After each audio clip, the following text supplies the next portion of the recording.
for continued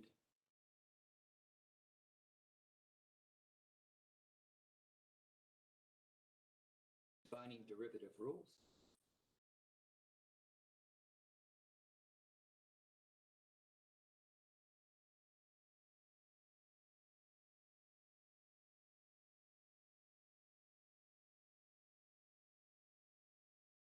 Say given equation y is equal to 4x e to the x all over x squared plus 1.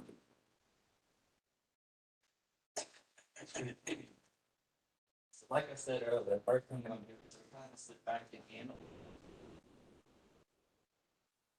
see what kind of problem we're dealing with. Obviously, you see a big division bar. That means this is a quotient, right? So I must go straight into the quotient rule. Yes, that is true. So when we start writing out the quotient rule, again, don't start taking derivatives right away, just right where you would be taking the derivatives. And then what's left over from there, you can see what you have to do. Right? So quotient rule first.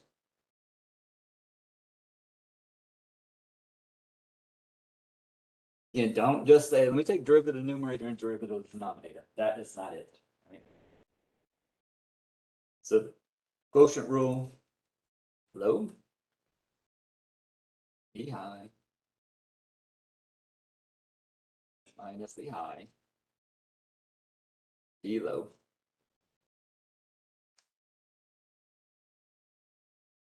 Over low, low.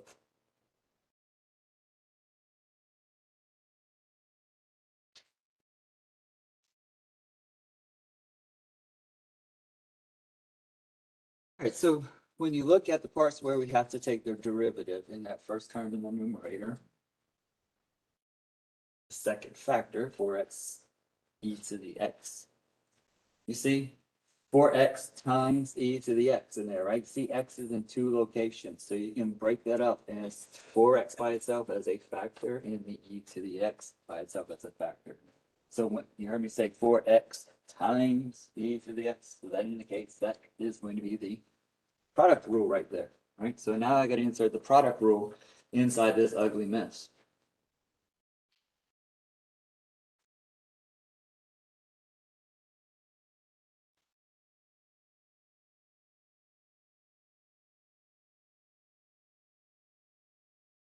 So we'd have y prime to be equal to, this stays the same, doesn't even be touched. And then for the product rule, I'm going to just break it up right here. So again, I'm going to write out exactly the same thing twice. Take the derivative of 1. Let's go in a different color. Let's do this first. So derivative of the 4x right there, and derivative of the e to the x right there.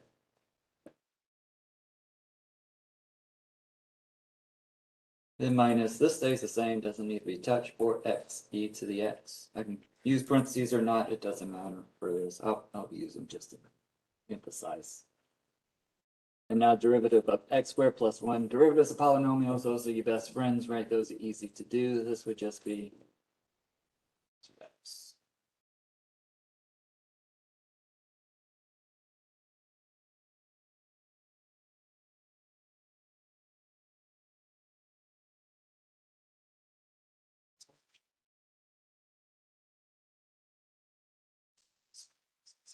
All right, so x squared plus 1, again, don't touch it. So now what's in red, take its derivative, 4x, its derivative is 4.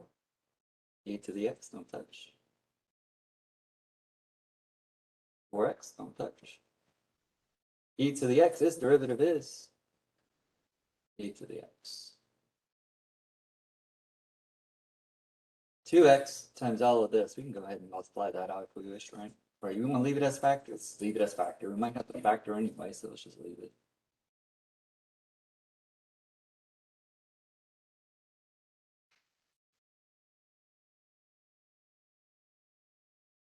Calculus is done, right? We've taken derivatives everywhere. Now we just got to clean it up with some algebra.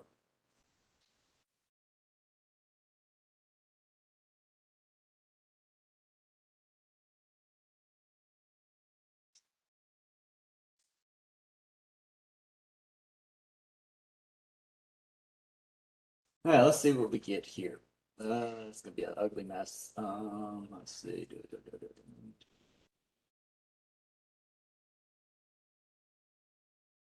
I'm gonna go ahead and just distribute everything across and then see what can be maybe combined from there and then maybe factor. That might be the easiest to do. So let's see what we got.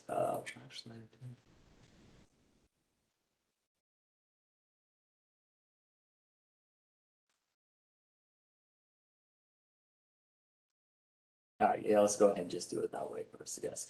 So this is binomial times binomial, right? So we'll just distribute everything across. So x squared times 4e to the x is your first. That's going to give us 4x squared e to the x. Outer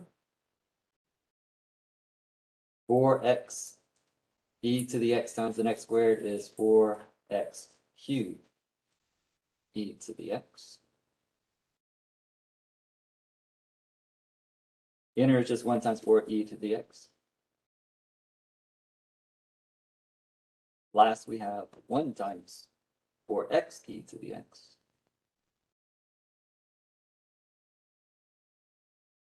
And I guess right here we can go ahead and distribute it across. This is going to be 8 minus 8x squared e to the x.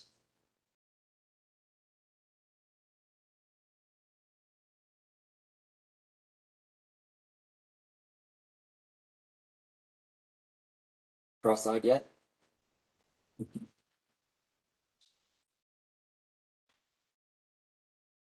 Put in some new contacts this morning, but they're still not working very well. All right, obviously a 4 is a common factor in the top, right? That's at least that. Take it out. X's, let's see. We got x squared, x cubed, no x's in this one, so I'm not going to take out x for now. We got an e to the x that's in common everywhere, right? So we got e to the x, e to the x, e to the x, e to the x. Take it out. Now we'll see what's left over. It leaves x squared plus x cubed plus 1. This leaves plus x. This leaves minus 2x squared.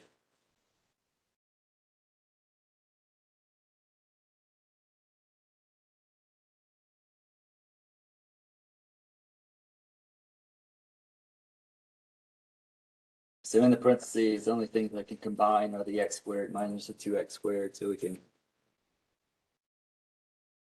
make it a little bit nicer. Let's put it in x cubed first. X squared minus 2x squared is minus x squared. Plus an x. Plus a 1.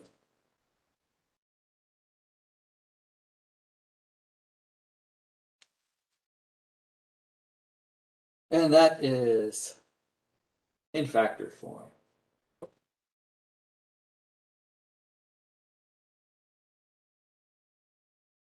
I tell you on my test too, I will not have more algebra than calculus. So I'm not going to make you sit here trying to simplify for 10 minutes where doing the calculus takes 10 seconds. It's not the point. Okay.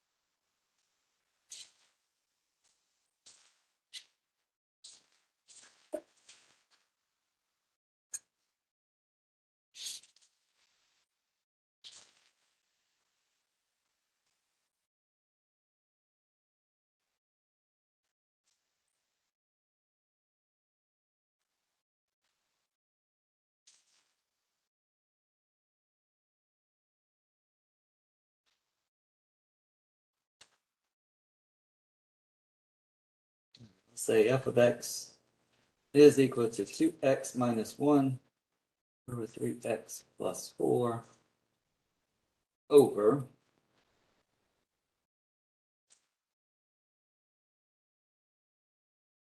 5x squared plus 7.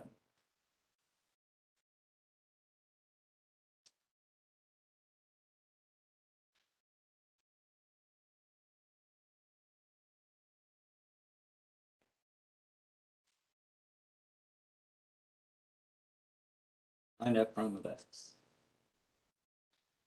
So step back and look at it. Yeah, that's a quotient, right? So we'll apply the quotient rule here.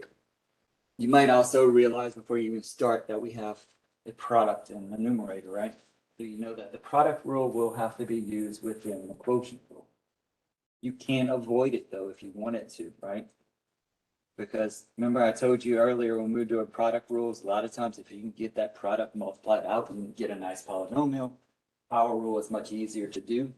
You can do that here, multiply the numerator and just get 3 terms, right? And that would avoid the product rule.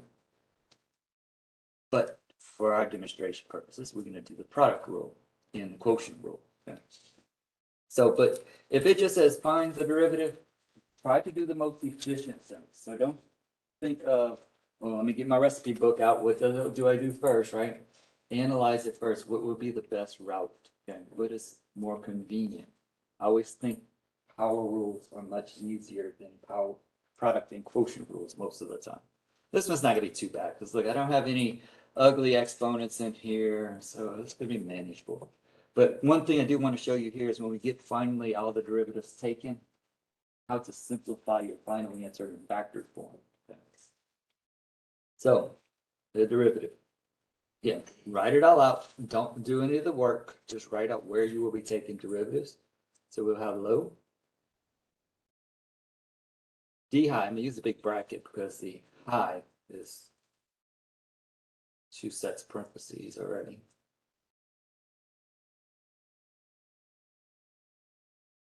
Minus the high, use a bracket for that as well.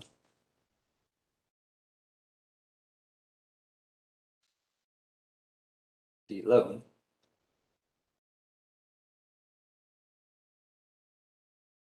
Over low low.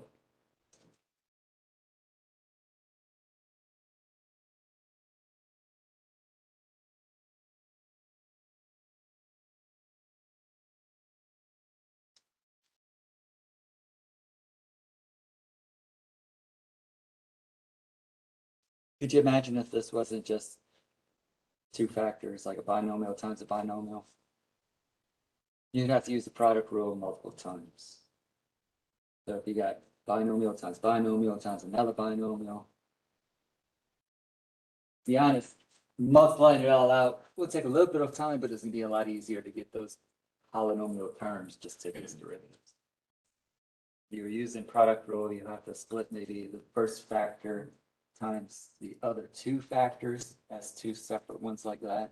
And then what's left over, the other 2 will probably involve the product rule again. It'll be not too fun. So 5x squared plus 7.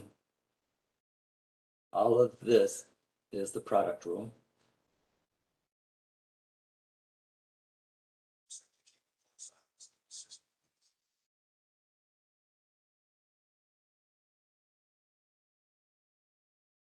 So again, for the product rule, I've changed colors just to indicate where I'll be taking derivatives there.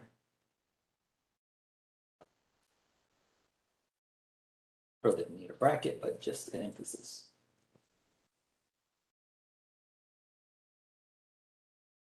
All right, minus all of this.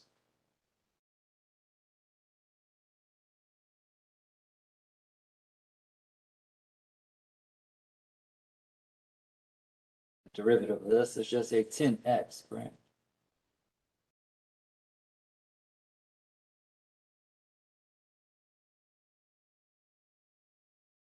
Still all over low low.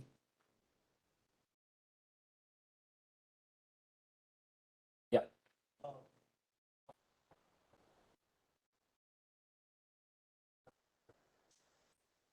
That I will be taking derivatives. Notice this is going to be the product rule. This is like a times b, right? So this could be a times b plus another a times b. I'll take derivative of one right here. Take the first one if you wish. And then in the second set, take derivative of the second.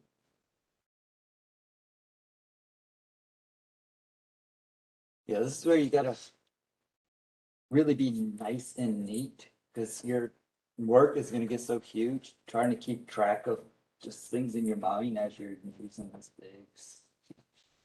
Probably 2 pages on this one problem. You're gonna get lost somewhere, so try to be really neat, line by line, step by step.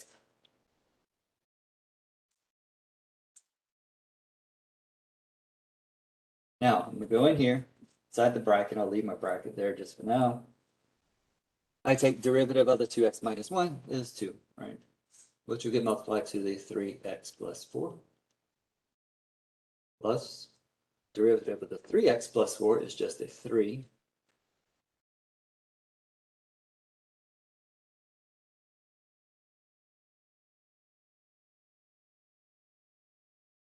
And I still have this right here. Notice I'm not multiplying anything out just yet because sometimes it's already in its factored form.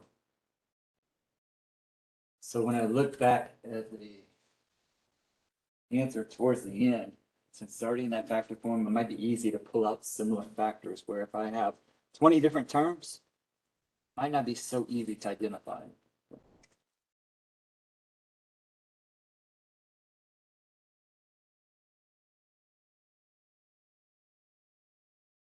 All right, so I'm gonna go inside the bracket here and clean this up some. Let's see if I can do this in one step. I'm gonna rewrite all this several times. All right, 2 times 3x will make 6x, right? And over here, 3 times that 2x would also be 6x. So that's a total of 12x's, right? 2 times the 4 is 8. Over here, this would be minus 3. 8 minus 3 is 5.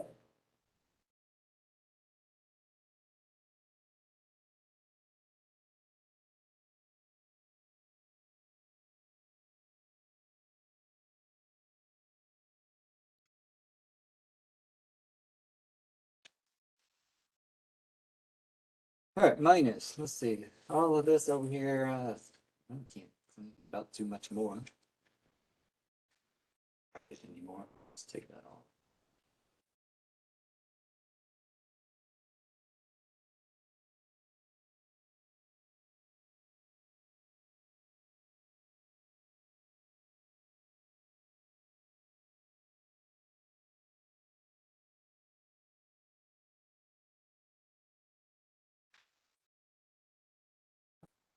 Um,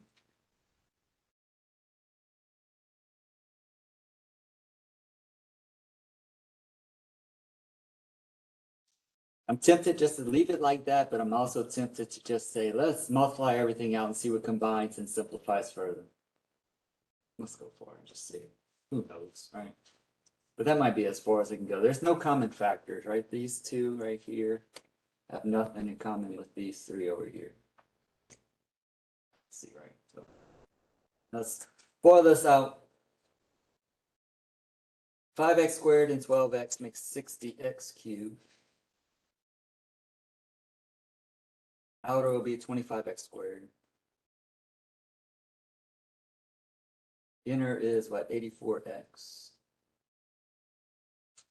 And last is 35. Minus. Just write this on the side. Let's spoil these first two right here. 2 times 3x is 6x squared. Outer is 8x. Inner is minus 3x, so that's plus 5x. Then last is negative 4. All that multiplied by 10x.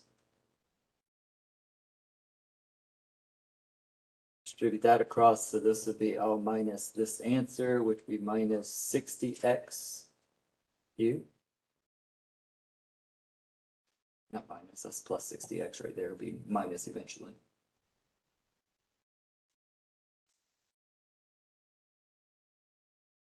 This would be 50x squared. And minus 40x. Clean up somewhat decently.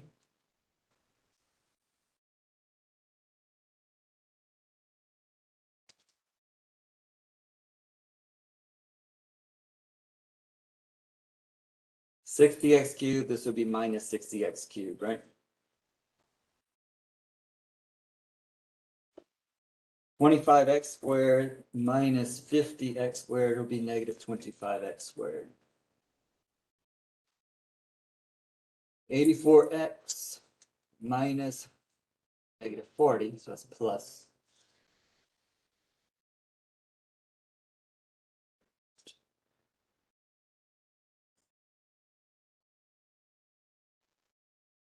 Yeah, no, holler if you see if I made a mistake somewhere. It's very easy. I mean, positive 25x squared, the speed distribute the negative makes negative 50x squared, so negative 25x squared. 84x plus 40x is 124x. And then plus the 35 is left over. All over is just the 5x squared plus 7 all squared.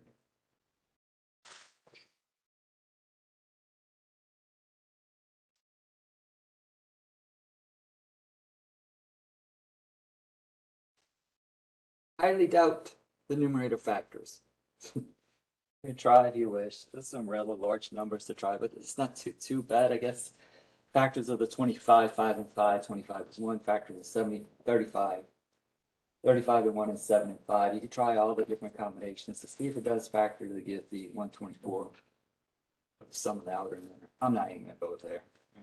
It's not the point of this class. So we'll leave it right there. I would have left it actually way up there as well. Sometimes it does simplify something really nice, but since I kind of just made this one up top of my head, more than likely it wouldn't happen. So that's your derivative of prime of x. All right, any questions? It gets to be extremely tedious, right? Take your time, be very careful. Watch out for any careless errors, right?